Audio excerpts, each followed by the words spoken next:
So, Muslim women are often the focus of discussions about Islam and gender, both in public and academic debate, with polarized views on matters such as the hijab, which I will use here to mean headscarf, and niqab, face veil, and the status of women in Islam.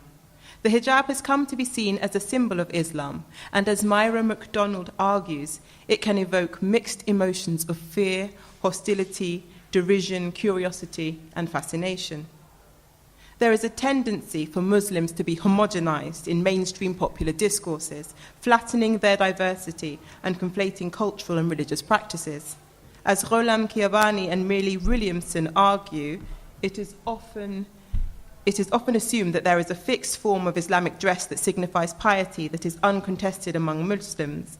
What underlines such readings of Islamic culture is the perception of a timeless and homogeneous Islam and Islamic community, regardless of class, nationality, politics, and location.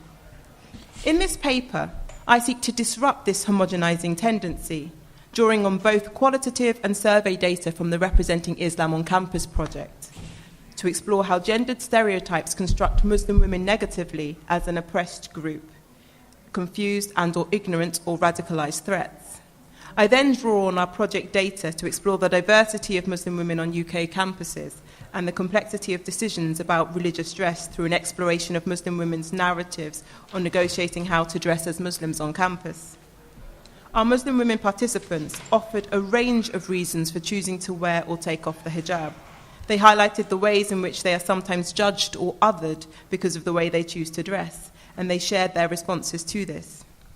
Our qualitative data set comprised interviews and focus groups with around 300 staff and students carried out in 2016 and 2017. 2 researchers conducted 2 weeks of fieldwork at each of our research sites in Scotland, England, and Wales, which included 2 Muslim higher education institutions. As a team, we were struck by how often the issue of Muslim women's dress arose in relation to discussions about Islam on campus or gender and Islam. Participants conflated gender and Islam with Muslim women, and the subject of Muslim women repeatedly evoked questions about dress. In this talk, I will briefly outline prevalent non-Muslim perceptions of Muslim women on campus before exploring examples that illustrate Muslim women's self-representation, often in response to the non-Muslim gaze. On university campuses, there are a number of misconceptions from non-Muslim students and staff about why Muslim women wear the hijab or niqab. Raina Lewis argues that the British Muslim woman is likely to be essentialized as a victim of Muslim patriarchal control or as evidence of the security risk posed by Muslims' presumed lack of social or national integration. The notion that Muslim women wear the hijab because they are oppressed recurred in our interviews and focus groups. In our research, a number of participants, both Muslim and non-Muslim, suggested that the idea of the hijab as a symbol of Muslim women's oppression was prevalent on campus. The following extract comes from an interview with a white British Christian male student who typifies these responses.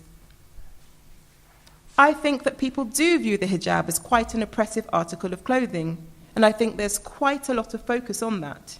It's difficult to reconcile trying to be inclusive and welcoming of other religions, but also believing in equal rights. I think it is difficult to reconcile that if you don't understand an awful lot about it, and it is a constant discourse I have in my own head a lot of the time about my opinion on veiling and women's rights within Islam in general. In addition, our survey data shows that 2/5 of the non-Muslims we interviewed, while generally positive about Islam, saw the religion as oppressive to women. 42.6% of respondents agreed that Islam is a religion that discriminates against women. 34.8% neither agreed nor disagreed, and only 22.5% disagreed. 16.5% of Muslim respondents agreed that Islam discriminates against women, compared with 47.1% for Christians and 41.7% of those of no religion. Muslim women resisted being labelled oppressed. For example, an African Arab Muslim student described her efforts to convince non-Muslims that she was not oppressed. She said, I started off actually trying to tackle the issues in which we'd sit down and talk about it, and it would kind of be a back and forth situation in which I'd be like, well, I'm not oppressed, I actually want this, I think it's great, this is why I do it, all this kind of stuff. And in some cases it works, and in some cases they're still unconvinced. Saria Sheruvalil Contractor argues that in certain patriarchal societies, extreme interpretations of the hijab continue to hamper women's freedoms and rights. However, in the British context, women who wear the hijab have often chosen to do so because of religious conviction and faith. Rather than being impeded by it in any way, young women describe being strengthened by their hijab, both spiritually and pragmatically. In our study, none of the Muslim women who wore the hijab said they were forced to do so.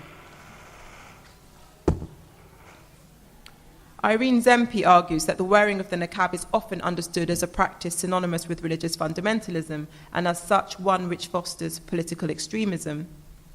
Some of our participants argued that Muslim religious dress such as the niqab could be read as a sign of radicalization. In a recent study, Spiller et al. Found that some members of university staff were unsure whether to report women in headscarves or men with long beards. This fits with our findings. For example, when asked about Prevent, a Jewish woman academic at one of our universities said, "I have a problem with the niqab. I think it's an indicator of radicalization. The niqab is sort of like a little flag. I'm radical for me."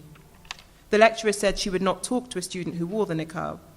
When asked if she had ever had a woman who wears the niqab in her class, she said, "There was once or twice in my class a woman. I wouldn't eject them, but if they want to ask me a question, they'll have to take it off." Narratives participants shared highlighted ways in which visibly Muslim women were subjected to discrimination because of the way they chose to dress. One Bangladeshi Muslim male student said, "It's mainly the women that have been attacked. I've had stories of their hijabs being pulled off, not necessarily in this university. There was actually a girl, she started this year, she was walking to university and someone just punched her and tried to take her hijab off." A number of participants shared narratives that suggested they associated being Muslim with the hijab. For example, a white Christian woman student assumes Muslim women are more visible than Muslim men because they usually wear headscarves. In a similar way, a Pakistani Muslim woman student said wearing a hijab is a way to be recognized as Muslim. She said, "Most of the time, if you do not wear the hijab, the veil, then they can get confused. Okay, you look Asian, but are you Muslim? Are you a Sikh? Do you understand? But having the hijab is your identity, so you can't get it wrong." The students' comments resonate with those from participants in Rabiha Hanan's research, who argued that identity was a key reason for covering because it clearly showed people that you were a Muslim. However, participants argued that wearing a headscarf was only one way to express Muslim identity, and that it was important to recognize that some Muslim women did not wear anything that would distinguish them as Muslims. A white English Christian woman student focus group participant said, "There's quite a big misconception. As you see a girl or a woman in a hijab and you kind of presume that she's a Muslim, and you presume they're the only Muslims, whereas there are a lot of other Muslim girls who aren't wearing a hijab. I think that there is a misconception on campus and in general in society that that's the only way to dress religiously." Similarly, a Bangladeshi Muslim woman student said, "I've had a couple of occasions people they didn't know I was Muslim because I didn't wear a hijab.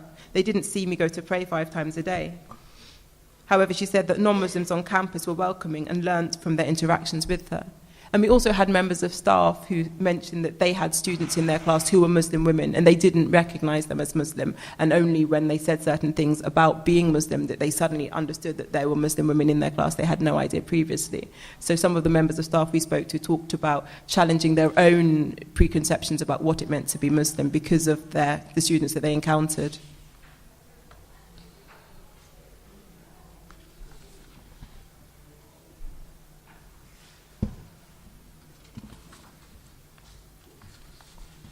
As Sheruvalil Contractor argues, literature surrounding the hijab often treats it as a homogenised practice, failing to contextualize the multifarious cultural, regional, technological, and even linguistic understandings that influence the way it is practiced and worn.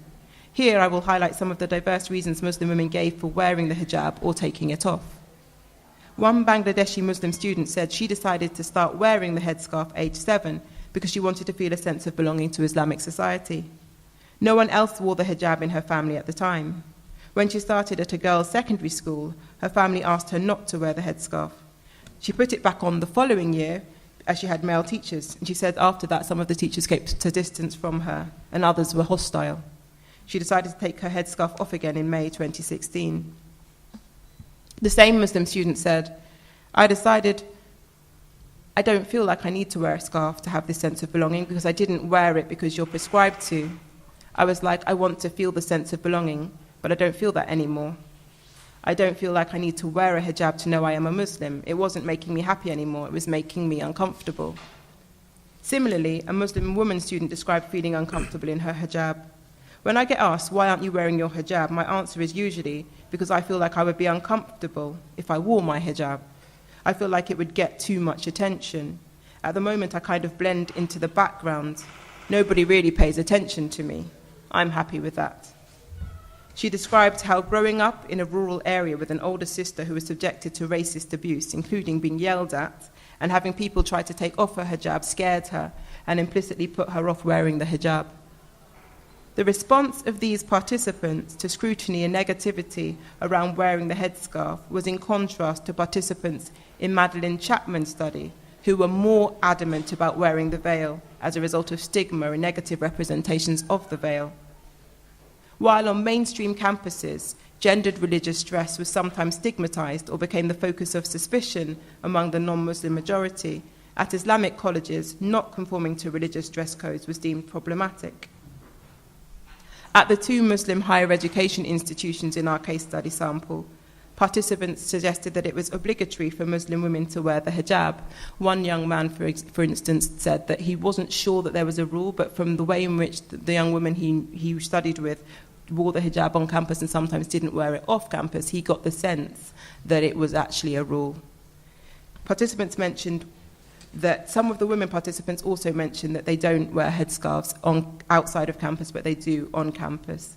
One Muslim woman focus group participant at a Muslim HEI said that many men on campus come from traditional backgrounds, and for some, maybe seeing somebody like myself who's a lot more open in terms of how I dress, because I don't wear the long abaya, I like to wear my jeans, I like a bit more of a modern twist to it, so I think for some it was a bit uncomfortable. She said she felt the need to tone down her dress, and now I always wear something long on top. Before, my clothes were really tight. Another Muslim woman participant said, especially here, when everyone is wearing abayas and covered yourself fully, and if she's wearing something different, then people will look at her. That same participant explained that she dresses differently off campus. She said, sometimes when you were outside, you dress differently. Like yesterday, I was in London, and I was wearing completely different, like English clothes. Participants in our research also discussed and interrogated the idea that the hijab is often seen as a sign of religiosity. Some participants said that they did see the hijab as signifying piousness and it was a sign of religiosity, and there were others who said that they didn't feel that way about the hijab. And particularly on one campus, there were some women who were saying that lots of women that they saw on campus wore the hijab and lots of makeup, and they wore the hijab because they wore it, but it didn't signify that they were any more pious than anyone else. So in conclusion, our research suggests that Muslim women on campus have to negotiate the assumptions of non-Muslims who see Muslim women, the hijab, and oppression as coterminous. In contrast to constructions of Muslim women as a homogeneous group, the Muslim women participants in our research shared contrasting narratives about deciding to wear or stop wearing the hijab, and about their views on how to dress more broadly.